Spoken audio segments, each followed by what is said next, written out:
Muito obrigado, Sr. Presidente.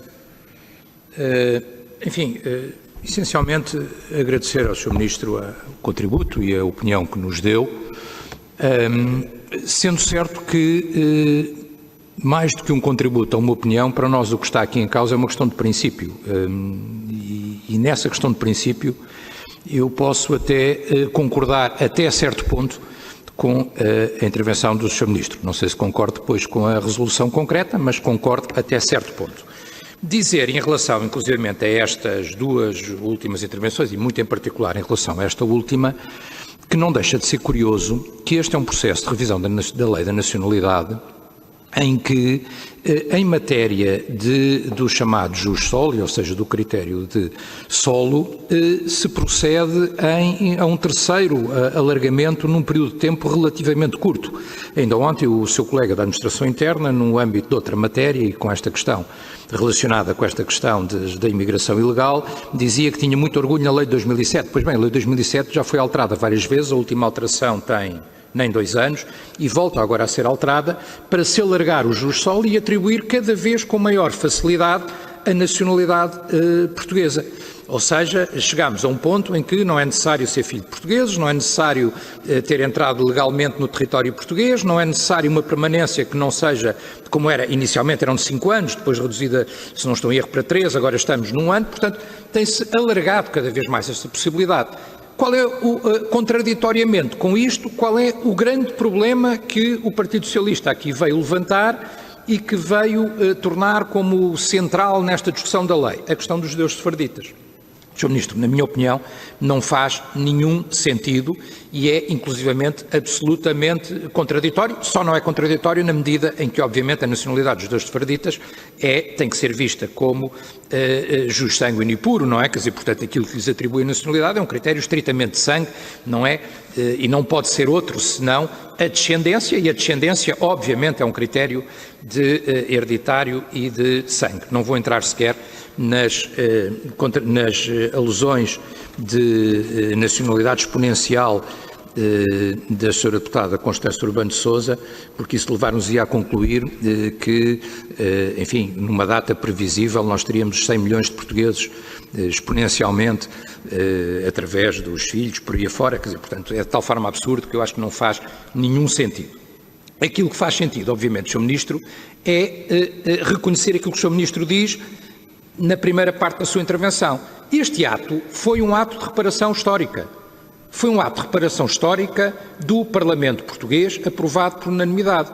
E é justo até aqui dizê-lo, e digo sem nenhum problema e com gosto, inclusivamente, que partiu do Partido Socialista, curiosamente, que agora parece querer assassinar a sua própria lei, e do CDS, designadamente 2 deputados em concreto, quer dizer, da Sra. Deputada Maria de Belém, na altura Presidente do Partido Socialista, e do Sr. Deputado José Ribeiro Castro, na altura Deputado do meu partido.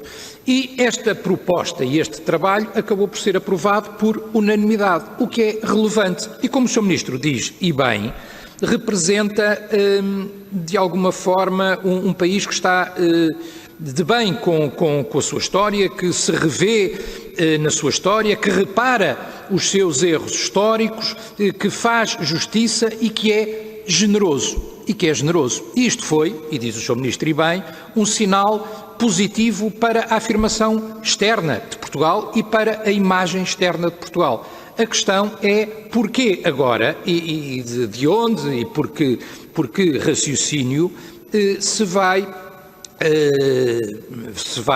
acabar ou se vai assassinar este ato de reparação histórica, porque, quer dizer, também convemos aqui ser rigorosos. A proposta original do Partido Socialista para aquilo que foi um ato de reparação histórica, para pessoas que tinham descendência de uma comunidade que é perseguida historicamente e expulsa de Portugal há 500 anos, exigiam 2 anos de residência em Portugal. O absurdo ia a este ponto. E de tal forma foi absurdo que o próprio Partido Socialista se viu obrigado a recuar disto, ouvindo-se com justiça muitas vozes relevantes do Partido Socialista virem publicamente dizer que isto era absolutamente inaceitável, e escuso-me de reproduzir, não são sequer de um determinado, enfim, admitindo que existem, não sou especialista nisso, o Sr. Ministro saberá muito melhor que eu, opiniões e setores diferentes entre o Partido Socialista, mas foi generalizada a crítica e obrigou a recuar em relação a essa proposta. Agora, exige-se supostamente uma efetiva ligação, que eu também não sei o que é, porque aquilo que eu lhe posso dizer que vi, estamos a falar de 1, 2 ou 3 casos, eu vi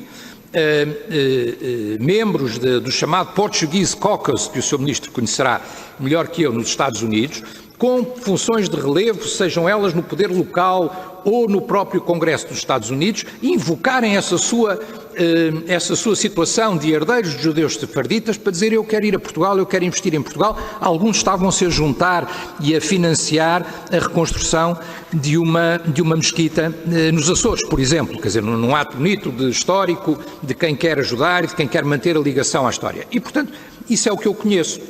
É evidente, com a sensibilidade que as questões têm, e o Sr. Ministro, ainda bem, não fugiu a isso. Falou-nos do mundo árabe e falou-nos de Israel. Com a sensibilidade que isto tem, é evidente que este tipo de ação legislativa pode ter uma leitura muito negativa para Portugal de ser vista, estou mesmo a terminar, Sr. Presidente, ser vista como ainda por cima um ato de antissemitismo ou de um ato de hostilidade em relação a Israel. Não sou eu que o digo, são os membros das comunidades. O Sr. Deputado leu as cartas da comunidade israelita de Lisboa e da comunidade judaica do Porto. Não sei o que eu digo, são eles.